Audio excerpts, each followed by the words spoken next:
이디라 구독자님 여러분 반갑습니다. 오늘 시설관리 실무 강의를 해주실 강사님을 소개합니다.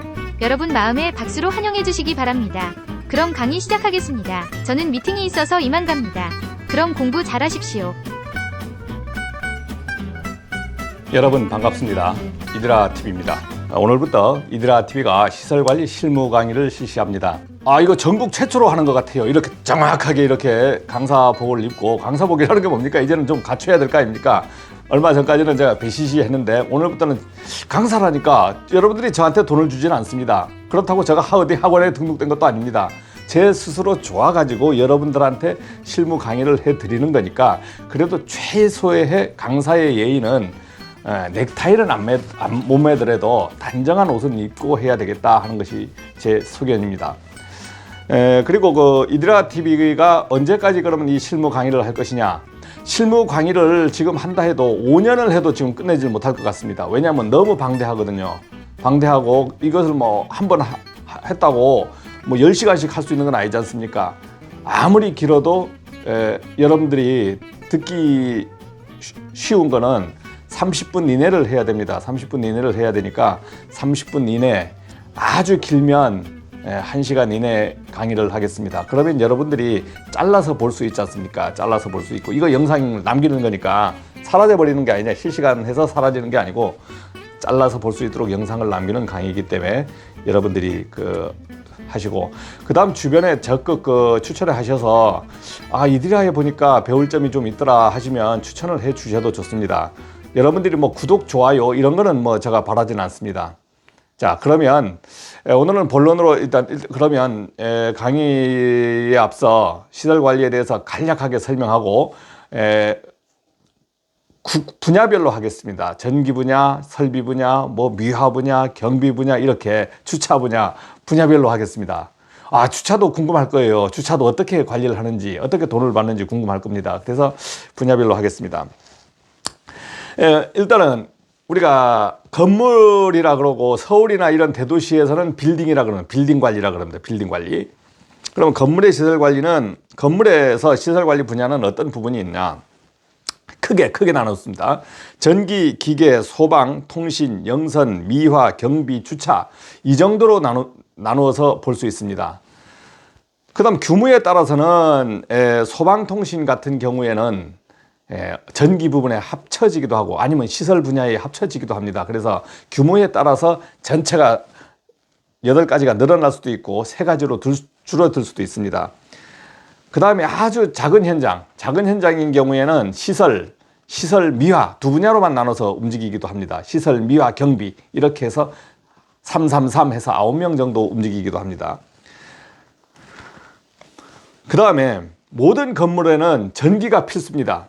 왜냐하면 전기가 들어오지 않으면, 물이 필수지만 물은 뭐 관리하는 안전에 관련된 게 아니지 않습니까? 그러니까 전기가 필수예요. 전기는 안전에 관련이 됐거든요. 왜? 안전에 위험도 하지만 정전사고도 납니다. 물도 단순하고 사고 날 수도 있습니다. 그러나 전기가 필수이기 때문에 전기 용량이 1000kW 이상 수전 설비가 되면은 이거는 우리가 시설관리 현장이라고 볼 수 있습니다.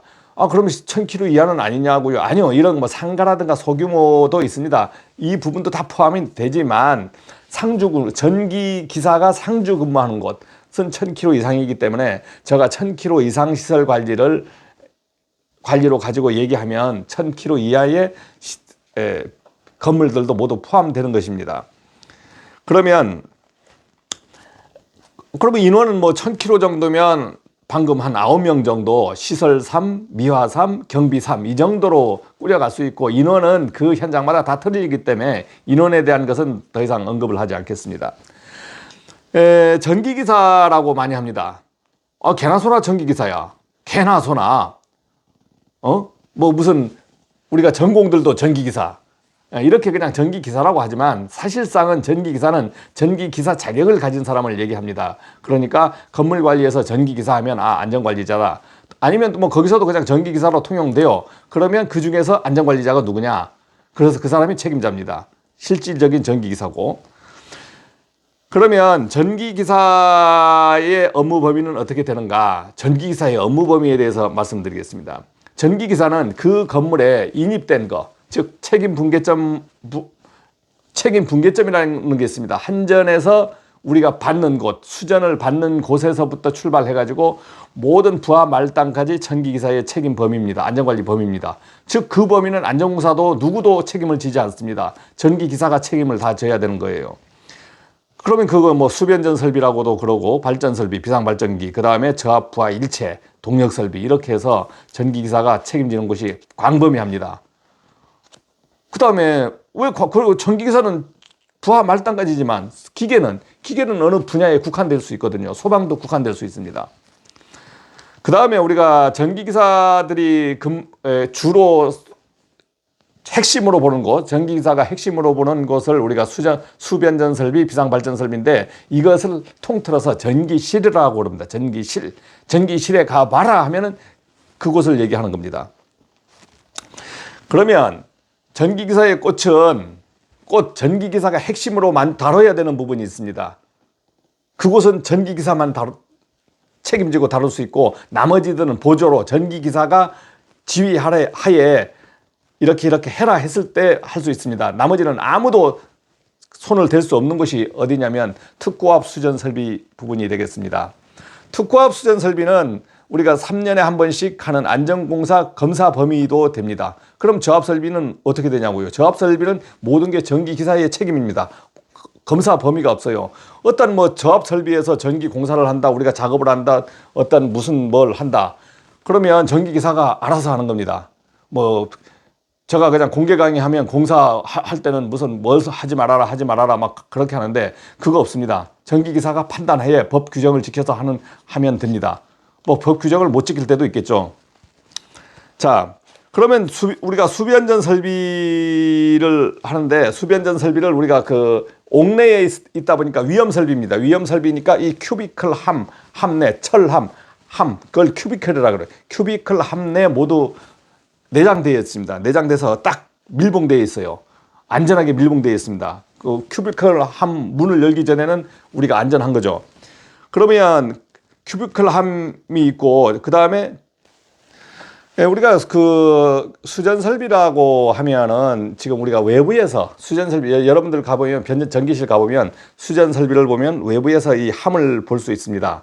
함을 볼 수 있는데 수전 설비를 어떻게 나누냐면 고압하고 저압으로 나눕니다. 고압하고 저압. 그래서 고압을 우리가 7000V 이상을 쓰니까 우리가 특고압반, 7000V 이상이니까 특고압이라 그럽니다. 그래서 7000V 이상을 특고압반.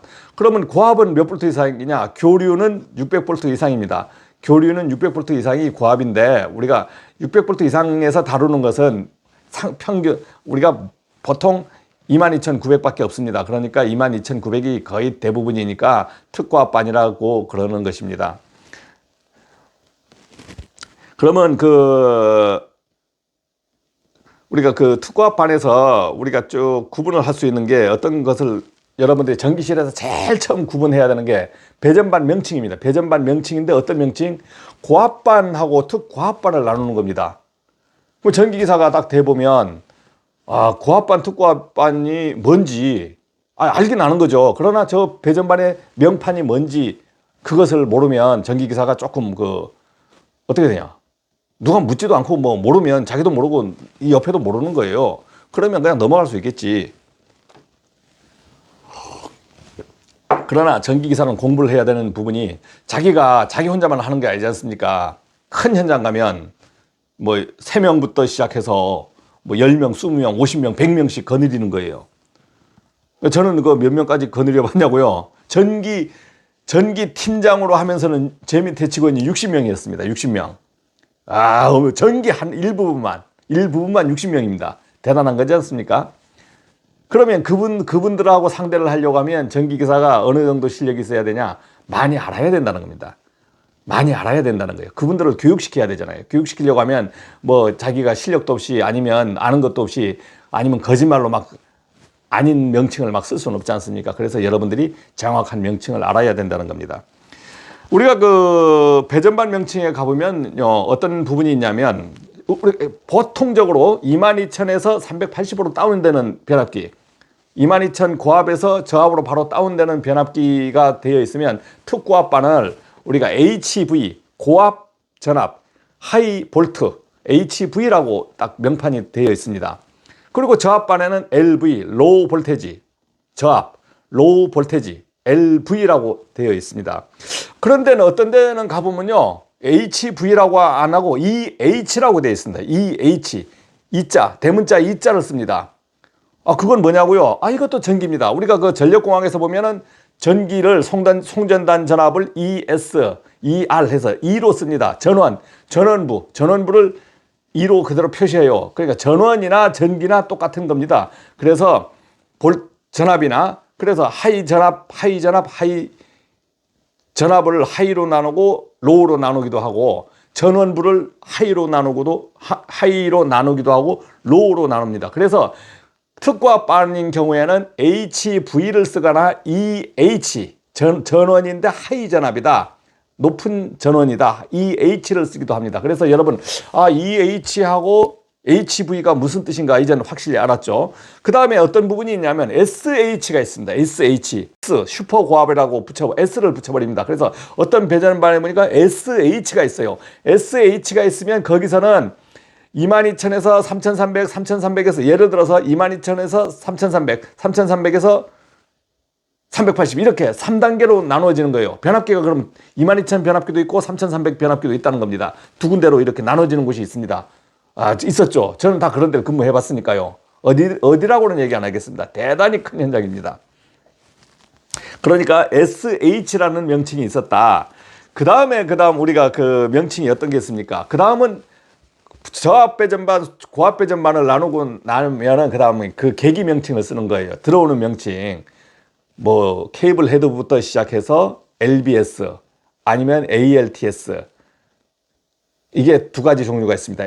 자, 우리가 여기서 말할 거는 우리가 수전을 받습니다. 수전을 받는데 어떤 방식으로 받느냐? 우리가 한전에서 변전소 한 곳에서 받습니다. 이것을 1회로 수전 방식입니다. 1회로 수전 방식.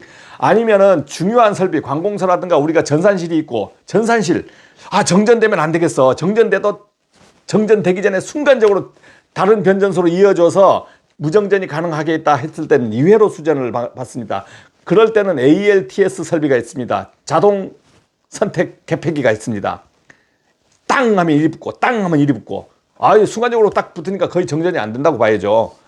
그 다음 당연히 순간적으로 붙더라도 끊어져서 붙는 찰나가 있지 않습니까? 이것을 보완하는 게 UPS가 있습니다. 그래서 항상 2회선을 수전 받는 곳은 중요한 설비가 있기 때문에 반드시 대형 UPS가 있습니다. 무정전 전원 장치가 있다고요? UPS. 그러면 UPS는 무정전 전원 장치인데 이건 무슨 말이냐? Uninterruptible Power Supply. 뭐 시스템 이렇게 해도 됩니다. Uninterruptible 끊임없는 전원 공급 장치라는 것입니다. Uninterruptible Power Supply. 끊임없는 전원 공급 장치다. 이런 부분이 있고 그 다음에 3회로 수전받는 데가 있습니다. 우리나라 정부청사는 3회로 수전받는 곳이 많습니다. 정부청사, 전산센터, 조달청사 이런 데는 2회로도 못 믿는 거예요.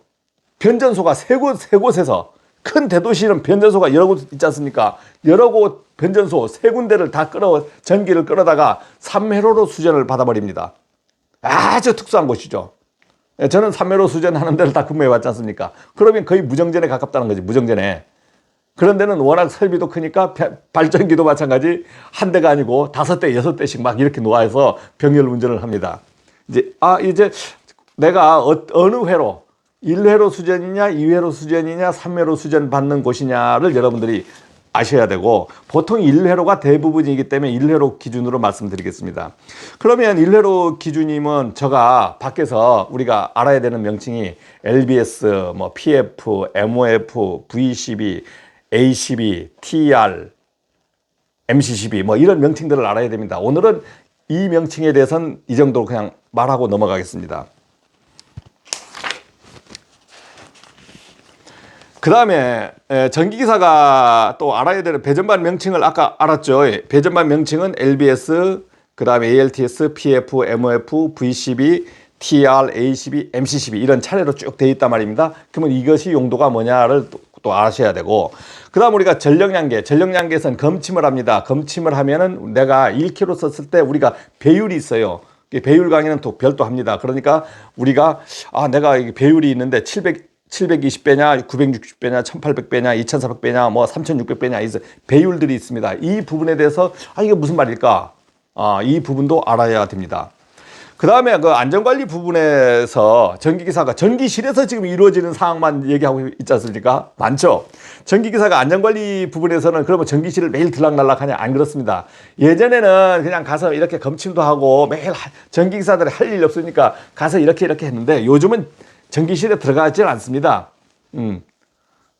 모르면 그러면 들어가고 싶으면 매일 들어가셔도 돼요. 그러나 베테랑쯤 되면은 전기실을 거의 들어가지 않고 딱 판단해버립니다. 안전이 있다, 이상이 있다, 없다, 가서 한번 봐야 되겠다, 이렇게 판단해서 거의 들어가질 않고, 그러면 들어갔을 때는, 그러면 들어갈 수도 있잖아요. 매일 들어갈 수도 있고, 그럼 점검하면서, 점검할 때는 어떻게 하느냐, 큐비클을 열어보는지 않습니다. 그대로 들어가서 딱 눈하고 귀로, 눈하고 귀, 코, 세 가지로 판단합니다. 유관 점검. 냄새도 나요. 유관 점검하면 변형, 변색을 얘기하지만, 변압기 코일에 이상이 있어. 냄새. 어떻게 하면, 주변에 열나면 냄새가 틀려지는 거예요. 평상시하고 냄새가 틀려지는 거야. 그 다음에 소음이 틀려져. 변압기 진동이 있거나 하면 풀리거나 볼트들이 풀려가면, 하다가, 이런 소음이 틀려져요. 그래서 눈, 코, 귀를 다 동원해서 한 바퀴 순찰할 때는 쫙 예의주시합니다. 이건 예의주시한다 그래. 그렇게 해서 한 바퀴 돌아야 됩니다. 그 다음에 그러면 이거는 일상 점검이라고 그러면 그 다음에 개방 점검이 있어. 우리가 개방도 해봐야 돼요. 그럼 개방을 아무 때나 심심하면 하느냐? 아니죠. 왜냐면 개방하면 특고압 부분은 위험하잖아요. 또 전기기사도 위험한 마당에 전기기사가 안 하고 그냥 맡겼다가 기능사가 하다가 팍 붙어 죽는 날에는 끝장입니다. 끝장. 그러니까 개방 점검은 거의 안 하는데 아주 하면은 3개월에 한 번, 6개월에 한 번. 저 같은 사람은 언제 하냐고요? 1년에 한 번 정도 합니다. 1년에 한 번. 가끔 한 번. 그러면 열어봐요. 열어봐서 그때는 프레시 붓고 쫙 비치면서 문제 있는가 이렇게도 보고. 그 다음 여름철 같은데 매일 보는 건 아니고 여름철에 한해서 우리 전기실에 에어컨 장치가 없다 그러면 우리가 변압기 온도도 한번 보는 거예요. 그럼 우리가 변압기 온도 막 덥잖아요. 그럼 문제 될 것 같습니까? 없습니다. 여러분들 변압기 실내에 있는 거 있잖아요. 실내에 있는 몰드 변압기는 90도 이상 막 돼도 버틸 수 있도록 돼 있기 때문에 실내에 덥다고 변압기에 선풍기 같은 거 환풍기 같은 거 이렇게 안 해도 끄덕은 없습니다. 근데 덥죠? 변압기가 부하가 우리가 총 부하율이 한 40% 이상 써가면 변압기가 열이 좀 납니다. 그러면 변전실이 더워요. 그럼 냉방장치도 없고 하면 좀 더울 수는 있지. 그러나 햇볕이 차단됐기 때문에 변압기가 아무리 덥다 해도 열악하다 해도 아무 끄덕하지 않습니다. 그래서 그렇게 걱정 안 하셔도 돼요. 변압기 온도가 보니까 50도 55도 올라가. 50도, 55도가 거의 최고로 올라가는 거예요. 60도 이렇게 올라가는 경우는 없습니다. 그래서 여러분들이 변압기가 온도가 올라간다고, 아이고, 초급자들은, 선풍기를 불어야 되냐. 관계없어요. 저도 했죠, 처음에는. 그러면 전 그냥 안 해보고, 해봤습니다. 해보고, 경험상, 우리가 최고 열악한 현장들이 어디에 있습니까? 지하상가, 부평에 지하상가도 있고, 제주도도 지하상가 이런 데 변전실들은요, 막 좁은 데 있어요. 그러면 아주 열악합니다. 그런 데는 환풍장치도 별로 없어. 그런데 더워요. 습하고 더워요. 이런 열악한 현장에서 변압기도 불쌍한 거지, 변압기도. 그러면 큐비클을 열고 점검하는 것들은 우리가 분기 점검에는 변형, 변색, 그때 눈으로 보는 겁니다. 눈으로 보고, 열 체킹도 하고. 그리고 돈 많은 곳은 안전공사에 요청 점검하면 1년에 한 번씩 비싼 돈 몇백만 원 이상에서 몇백만 원 이상 최소 4, 5, 6, 7, 800을 주면 와서 싹 저압 부분까지 점검을 해줍니다. 이렇게 하는 곳도 있습니다. 근데 거의 대부분 돈이 없어서 안 하고 안전관리자 있으면 안 해버립니다. 그러나 우리가 3년에 한 번 정기 점검 있지 않습니까? 그때는 안전공사에서 와서 정기 점검하는 부분이 어느 부분이냐고 변형 변색까지 봐주냐고, 그것까지 거의 잘 안 봅니다. 그냥 계기에 이상이 있나 없나 해서 특고압 부분하고 변압기 부분까지 전련 상태하고 계기에 CT가 동작을 V12 부분에서 정확하게 계기들이 부족전압 계정기, 과전류 계정기 이런 것들이 동작이 제대로 되는지 검사하는 정도에 그칩니다. 그래서 안전공사 부분은 아주 어떤 국한된 곳이기 때문에 우리가 전기기사가 되면 어느 정도 공부를 하면서 점검 기술을 알아야 되는 겁니다. 그러니까 제가 이디라 TV에서 이제 그런 부분을 이제 이렇게 강의로도 하지만 실제적으로 현장에서 동영상으로 찍어서 올려드리면서 이제 여러분들한테 기술을 공유하겠다는 겁니다.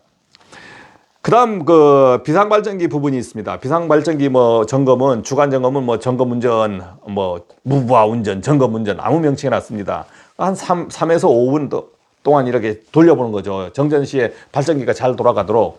그것까지 안 하면 전기에서 할 일이 없어요. 그러니까 주간마다 심심하면 돌리는 거예요. 그걸 심심하면 돌린다고 봐도 관계없습니다. 그러면 비상발전기를 매주 점검 안 하면 안 돌아갈까요?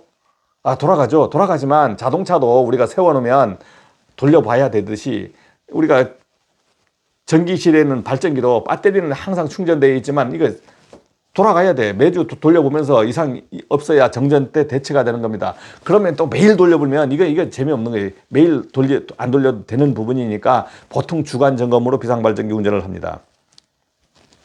그 다음 비상발전기 점검 부분은 그럼 어떻게 이런 거 점검합니까? 여러분 점검 안 하셔도 돼요. 점검 안 하셔도 되고, 그 다음 비상발전기 제가 점검 기술에 대해서 별도의 강의를 할 테니까 그때 들어보시면 되겠습니다. 그 다음에 우리가 정기 점검하고 주기적으로 교체하는 부분들이 있는데 다른 부분은 없고요. 전기실 수배 전반에선 정유기반이 있습니다. 정유기반 배터리가 검정색이다 그러면 3년 정도 쓰고 4년 이내에 교체해주고, 회색을 쓴다 그러면 5년 정도 쓰고 6년 이내에 교체해주면 되고요. 발전기실에서 교체할 것은 일단 제일 중요한 게 배터리입니다. 배터리 교체는 언제? 검정색을 대부분 쓰니까 3년 되면 바로 그냥 즉시 교체해야 돼. 이거는 그냥 미적미적 하다가 탈날 수도 있습니다. 그렇다고 3년, 4년 쓰면 안 되냐고요? 됩니다. 되지만 이거 이제 비상발전기 안 돌아버리면 골치 아프잖아요. 그런데 정전도 생전도 안 돼. 정전도 생전 안 돼.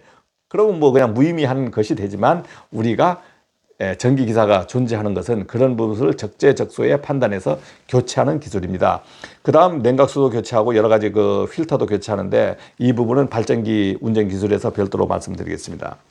그 다음에 전기실에 가면 삑삑삑 가끔 거리는 열악하지 않은 현장, 좀 깨끗한 빌딩 같은 데는 누전 경보기가 거의 울리지 않지만 아주 습하고 열악한 동력 부하가 많은 곳에서는 동력 부하에서 누전 경보기가 울리면서 우리 누전 경보기가 울립니다. 전기실에 있는 누전 경보기가 울려버리는데 이 부분은 소방법으로 인해서 강한 누전, 즉 우리가 누전 차단기 누전은 경보기에서 거의 울리질 않아요. 왜? 그건 차단기에서 울릴 정도면 다 잡아버립니다. 그런데 이제 동력 설비에서 누전 경보기는 이제 우리 전기실에서 울려요. 왜 그러냐면 동력 설비에는 누전 차단기를 거의 쓰지 않습니다. 누전 잘 돌아가는 동력 설비가 냉온수기가 돌아가는데 차단기가 땅 떨어져 버렸어. 난리가 나는 거예요. 냉온수기라든가 어떤 설비들은 순서를 갖고 꺼야 되는 부분들이 있습니다. 그리고 동력 설비도 있고 또 중요한 설비들 실험 장비 설비라 연구소라든가 이런 것 실험 장비라든가 배양 설비 이런 데 있어서는 누전 차단기 부분을 안 쓰고 MCC로 쓰고, 중요한 부분은 누전 차단기를 쓰지 않습니다. 왜냐하면 툭 떨어져 버리면 수억이라는 손실이 갈 수도 있지 않습니까? 그래서 그런 부분들은 이제 이미 설계할 때 하니까 전기기사가 걱정할 필요는 없습니다. 그러면 누전 경보기가 울리면 우리가 동력 부하에서 제일 많이 울린다. 이 정도 알아두면 되겠습니다. 그리고 이 부분은 또 다시 한번 기술에 대해서 할 것이고, 그 다음에 전기실 관리하다 보면 소수선 교체 이런 거 표시등도 하고 배전반대 등 교체하고 별로 교체할 게 없어요. 우리가 실제 만질 수 있는 것은. 자, 이렇게 쭉 열거했는데 어떻습니까? 전기기사가 이거 하는 범위가 크지 않습니까? 그런데 이거 즉 겉핥기로 지금 최소 그냥 말로만 설명했는데도 전기기사 업무 범위가 아주 많다는 거죠. 그래서 이디라 TV에서는 오늘은 이제 전기기사의 이제 수배 전반 전기실 부분을 말씀드렸는데, 그 다음에 핵심 기술 전기실 부분에서 그 다음에 이거는 어떤 기술적인 것보다도 우리 전기기사의 업무 범위에 대한 것을 오늘 말씀드렸고, 앞으로는 또 항목별로 이제 기술적인 부분들을 알려드리도록 하겠습니다. 그러면 이디라 TV를 이제는 상시 단원별로 나가기 때문에 여러분들 잘 기억했다가 단원별로 찾아보시기 바랍니다. 아니면 여러분들이 어떤 영상을 저장해 버리면 되겠죠. 중요한 건 영상을 저장해 버리면 자기 것이 되지 않습니까? 그래서 제가 모르는 부분들이 혹시 있으면 여러분들이 뭐 메일도 있고 여기 나가는 메일이나 댓글로 해주시고, 여러분들이 어떤 기술적인 문의는 또 저한테 해주시면 아는 범위 내에서 답변해 드리겠습니다. 제가 안다고 모든 걸 다 알겠습니까? 안 그렇습니까? 자, 그러면 다음 시간에 뵙겠습니다. 고맙습니다.